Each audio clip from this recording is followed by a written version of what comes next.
Videos में आपका स्वागत है। स्टार्ट करते हैं हम हमारी एमसीक्यू सीरीज। तो दोस्तों आज हम वापस मल्टीप्लेक्सिंग की जो है वो कुछ एमसीक्यू क्वेश्चंस देखेंगे और फिर एमसीक्यू मल्टीप्लेक्सिंग के बाद में फिर हम स्टार्ट करेंगे ट्रांसमिशन मीडिया के। ठीक है, तो नाउ हम बात करते हैं यहाँ पे ट्रांसमिशन मीडिया के एमसीक्यू क्वेश्चंस और मल्टीप्लेक्सिंग के एमसीक्यू क्वेश्चंस। ठीक है, तो देखिए पहला क्वेश्चन जो है हमारा मल्टीप्लेक्सिंग का।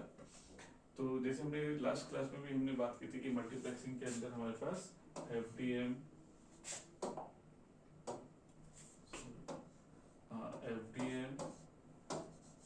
टीडीएम और डब्ल्यूडीएम।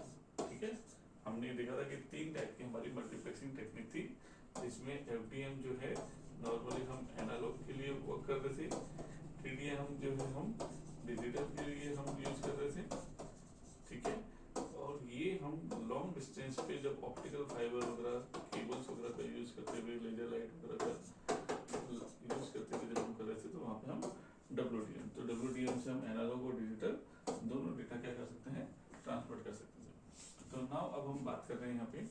तो देखिए यहाँ पे पहला क्वेश्चन दे रखा है हमारा multi level multiplexing multiple slots. अब देखिए हाँ, यहाँ पे मल्टी लेवल मल्टीप्लेक्सिंग का मतलब क्या हो गया कि जैसे आपने एक मल्टीप्लेक्सिंग टेक्निक आपने लगा रखी है, आपने ऐसी और भी बहुत सारी मल्टीप्लेक्सिंग आपने कर रखी है, और अब आप इन सबको भी क्या कर रहे हैं, मल्टीपल लेवल्स पे आप क्या कर रहे हैं, उन सिग्नल्स को मल्टीप्लेक्स कर रहे हैं। तो वो जो कंसेप्ट कहलाता है वो आता है आपका मल्टी लेवल मल्टीप्लेक्सिंग में, है ना।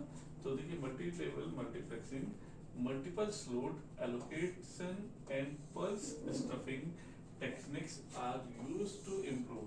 तो ये जो टेक्निक है हम किस लिए इम्प्रूव मतलब यूज करते हैं कि पहले हमने मल्टीप्लेक्स लगा दिया और उसके ऊपर भी फिर मल्टीप्लेक्स लगा दिया, तो ये जो टेक्निक है वो हम इम्प्रूव करने के लिए यूज करते हैं डेटा रेट मैनेजमेंट।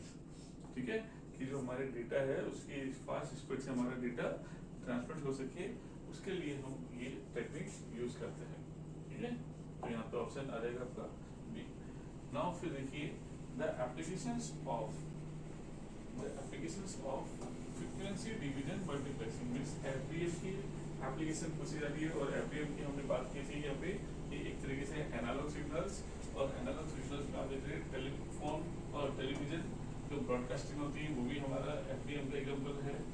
एएम और एफएम रेडियो स्टेशंस ये भी हमारे एएम के एग्जांपल्स है। ऐसे सेलुलर टेलीफोन जो है वो भी हमारे एफडीएम के एग्जांपल्स है। तो यहाँ पे ऑल ऑफ द अबव जो है ऑप्शन बी वो हमारा यहाँ पे राइट आंसर है। ठीक है, नाउ फिर देखिए अब आप in frequency hopping spread spectrum. ठीक है, हमने देखा था कि स्प्रेड स्पेक्ट्रम जिसमें दो टाइप की टेक्निक थी हमारी, एफएचएसएस और डीएसएस, है। तो दो तरह की हमारी फ्रीक्वेंसी होपिंग टेक्निक्स थी, तो स्प्रेड स्पेक्ट्रम टेक्निक थी, तो जिसमें पहले ही हम बात कर रहे हैं एफएचएसएस की।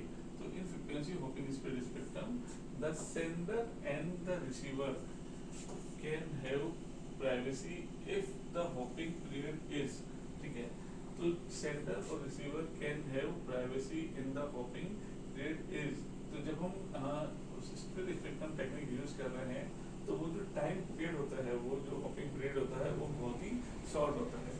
तो यहाँ पे ऑप्शन ए जो है हमारा वो राइट आंसर है कि जो होपिंग पीरियड होगा वो बहुत ही कम टाइम पीरियड के लिए होता है, शॉर्ट होता है।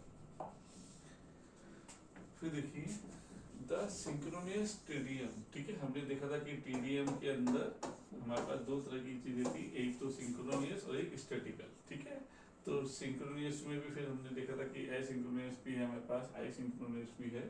तो यहाँ पे अब अभी हम बात कर रहे हैं एस टीडीएम की, है ना। तो एस टीडीएम में क्या हो रहा है कि is not efficient because of. अब आप देखिए हमने देखा था जब हमने एस टीडीएम की बात की थी तो हमने देखा था कि जैसे अगर 5 चैनल्स है और 5 चैनल से अगर हमारा डेटा आ रहा है और हाँ सपोज करो चैनल ए बी सी और डी, और ए के पास डेटा है, बी के पास नहीं है, सी के पास डेटा है, डी के पास है। तो यहाँ पे जो है तो ए का डेटा चला जाएगा, बी का डेटा एम्प्टी रहेगा, सी का चला जाएगा और डी का चला जाएगा। तो अब देखते हैं यहाँ पे क्या रहता था, टीडीएम में हमारा स्लॉट खाली रहते थे, है ना, एम्प्टी स्लॉट्स रहते थे।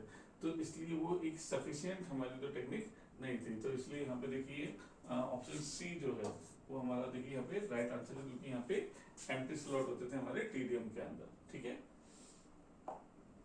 नाउ फिर देखिए इन digital signal service DS3 is, तो DS3 की जब भी बात आती है तो यहाँ पे 44.376 Mbps सर्विस जो है वो हमारा यहाँ पे राइट आंसर होगा। तो ये एक तरीके से रटने के क्वेश्चन है, क्योंकि फ्रीक्वेंसी बैंडविड्थ वगैरह ये सब चीजें पहले से प्री डिफाइन रहती है। नाउ देखिए आगे, the high data rate capability of fibre optics. अब फाइबर ऑप्टिक्स की बात आ गई और मल्टीप्लेक्सिंग टर्म्स चल रहा है, तो आप देखते हैं यहाँ पे हमारा माइंड में क्वेश्चन आता है हमेशा WDM। ठीक है, वेवलेंथ डिवीजन मल्टीप्लेक्सिंग। तो यहाँ पे ऑप्शन बी हमारा था ना। अब देखिए यहाँ पे अगेन टीडीएम के ऊपर क्वेश्चन है कि time division multiplexing is a digital techniques of. ठीक है, अब डिजिटल टेक्निक्स है किस चीज की है वो, तो मल्टीप्लेक्सिंग की है। तो यहाँ पे ऑप्शन सी जो है वो हमारा अगेन यहाँ पे राइट आंसर है। ठीक है, नाउ देखिए the multiplexing techniques that is used when the data rate of N input line is a multiple of other is called. देखिए कोई भी इनपुट लाइन का जो भी डेटा है वो मल्टीपल्स हो जाता है अदर्स का, तो वो जो टर्म्स है वो क्या कहलाएगी। तो अभी आपने देखा था स्टार्टिंग में हमने क्वेश्चन बात करी थी कि जब मल्टीपल्स लेवल्स हो जाते हैं, तो यहाँ पे ऑप्शन ए जो है वो हमारा राइट आंसर है कि मल्टी लेवल मल्टीप्लेक्सिंग की जो हमारी डेटा रेट अगर हमें क्या करना है बढ़ाना है, तो उसके लिए हमें मल्टी लेवल्स मल्टीप्लेक्सिंग करनी पड़ती है। तो यहाँ पे ऑप्शन ए हमारा यहाँ पे राइट आंसर है। नाउ देखिए ये स्पेशल बैंड, अब बैंड की बात आ रही है, बैंड फिक्स होते हैं हमारे साइज वाला, तो band is assign to amplitude modulation. AM की बात कर रहे हैं यहाँ पे रेडियो की, तो एफएम रेडियो और एएम रेडियो दो तरह की टर्म्स आती है हमारी। तो इसका जो बैंड होता है तो उसकी बैंड अभी मैंने बताया था कुछ चीजें हमारी फिक्स होती है। तो जो एएम बैंड होता है रेडियो के लिए उसकी फ्रिक्वेंसी होती है हमारी, हाँ बैंडविड्थ होती है 530 to 1700 kHz। ठीक है, तो यहाँ पे ऑप्शन बी हमारा राइट आंसर है। तो ये फ्रीक्वेंसी बैंड्स की जो है एक टेबल बनी हुई होती है, आपको किसी भी बुक्स में मिल जाएगी। तो हाँ अलग अलग एएम की अलग होती है, एफएम की अलग होती है, आपकी टीवी की अलग होगी, सैटेलाइट की अलग होगी, है ना।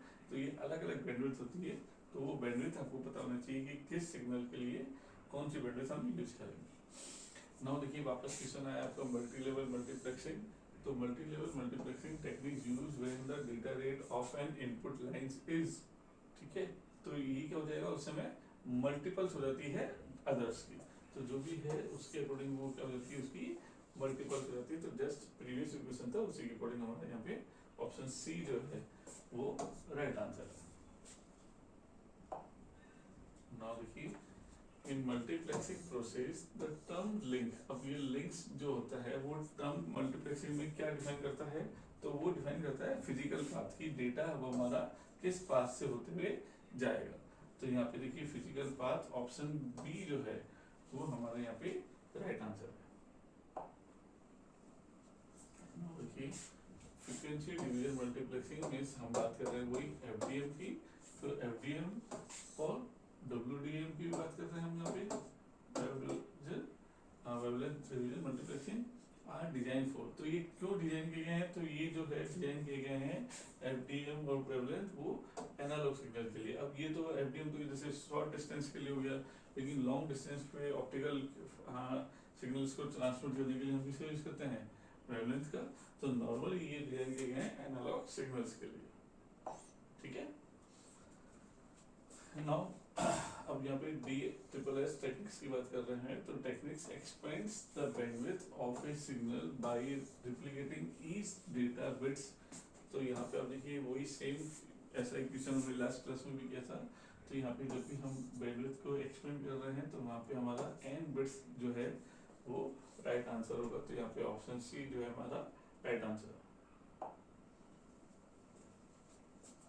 चलिए देखिए wavelength division multiplexing, again WDM की बात आ रही है, और WDM इज सेम एज तो WDM किससे मैच करता है? तो अभी हमने बात करी थी WDM और FDM दोनों एनालॉग सिग्नल पे वर्क करते हैं, तो एक तरीके से वो किससे मैच कर रहा है?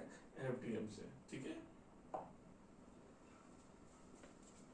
नाउ देखिए, what is the minimum number of bits in the TN sequence if we use FHS, a channel bandwidth of 4 kHz and देखिएगा हमारे को स्प्रेड स्पेक्ट्रम की हमारे को दे रखी है यहाँ पे हंड्रेड्स, ठीक है, kHz, और बैंडविड्थ हमें दे रखी है यहाँ पे 4। तो जैसे आपको याद होगा हमने नॉइस पावर का फॉर्मूला पढ़ा था, सेम वैसे ही यहाँ पे हम बैंडविड्थ का और ये बैंडविड्थ स्प्रेड स्पेक्ट्रम के बीच में हम यहाँ पे कैलकुलेशन करते हैं। तो यहाँ पे भी आप देखेंगे जो हमारा फॉर्मूला होता है, ठीक है। तो जस्ट अगर हम बात करें यहाँ पे नंबर ऑफ फ्रीक्वेंसी स्लॉट्स अगर हमें कैलकुलेट करने हैं कि नंबर ऑफ फ्रीक्वेंसी स्लॉट अगर हम यहाँ पे कैलकुलेट करेंगे तो उस केस में n की जो वैल्यू होगी वो होती है BSS, जो फ्रीक्वेंसी है स्प्रेड स्पेक्ट्रम की, उसको डिवाइड बाय कर देते हैं हम बैंडविड्थ ऑफ हमारी जो भी चैनल है, ठीक है। नाउ अब हम यहाँ पे क्या करेंगे, नंबर ऑफ स्लॉट्स की वैल्यू जो है वो कैलकुलेट करेंगे। फ्रीक्वेंसी स्लॉट्स कितने होंगे, तो देखिए यहाँ पे BSS हमें दे रखा है 100 और यहाँ पे B हमें दे रखा है 4, और इसको जब हम सॉल्व करेंगे तो आप देखेंगे n जो है वो हमारा आ गया यहाँ पे 25, ठीक है। अब अभी हमने जो कैलकुलेट किया है वो number of frequency slot calculate किए हैं, और नंबर ऑफ फ्रीक्वेंसी स्लॉट कितने हैं यहाँ पे 25। तो अब हमें यहाँ पे क्या करना है, m की वैल्यू हमें यहाँ पे कैलकुलेट करनी है, ठीक है। अब ये m क्या होता है, तो m होता है यहाँ पे नंबर ऑफ बिट्स, ठीक है, कि